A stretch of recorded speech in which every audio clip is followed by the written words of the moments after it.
right, as a result of the extreme heat and humidity the last couple days, I went to the barber and told him, take it off! And he did.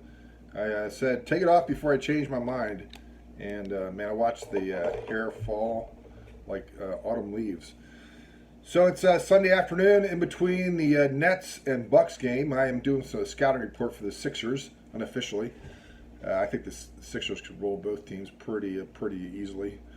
Sixers are looking good. As long as Embiid stays healthy, I can't see them getting beat by anybody. But that's a big if. So this afternoon, it's Belgian Sunday. I have a Belgian Wit that I homebrewed. I don't know if I've talked about this before. I know I have an irritating habit of sliding bottles along the table, which sounds like I'm playing some kind of shuffleboard or something. So I'm going to try to avoid doing that because it irritates me. And I have to imagine my dear watchers out there, it irritates you also. So Belgian Wit, it's quite delicious. It's a wheat beer made with ale yeast. Perfect summer beer. I call this Summer Breeze. If you know the reference from Seals and Croft, the song from the 70s, look it up on YouTube. I'm not a big fan of 70s music as a rule. It makes me nauseous. A lot of it's really sappy. Look at it. It's kind of a hangover from the 60s. However, Seals and Croft have a good sound. That Summer Breeze song and a bunch of the other songs is really great. So I quite enjoy it. So as you see, this Belgian Wit, very good color, nice head, bottle carbonated, so it's not forced carbonated, it's bottle carbonated.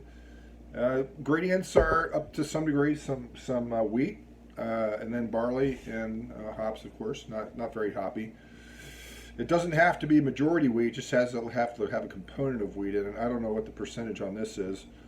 But there's a telltale sign of wheat beers is when you taste them, you can kind of taste what are called esters, and it's kind of a banana taste. And when I hit that flavor profile, I'm like, it's summer, Belgian Wit, so great. ABV is probably about 5.7, something like that. So it's sessionable. It's not as light as a lager would be, but it's sessionable.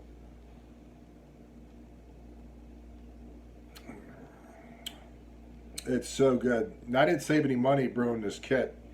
The kit was probably $60 with shipping all together. Well, a little bit.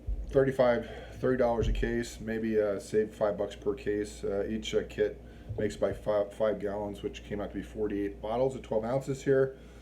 It's about $5 per case, depending if you buy Blue Moon. Blue Moon's a good Belgian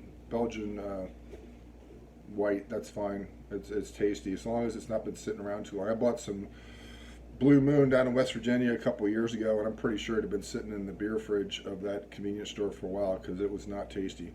This beer can age okay as long as it's bottle conditioned. If it's forced carbonated, it's going to go stale pretty quick.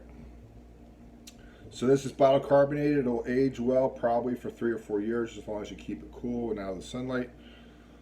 Tremendous taste. If you like stuff that tastes a bit lighter in the summer, not super heavy, but which most people stay away from really heavy beers in the summer, things like stouts and quads and all that. The Belgian Wit is just the best, or a Hefeweizen, but a Belgian Wit is the ale version of a Hefe. Same ingredients, just different yeast.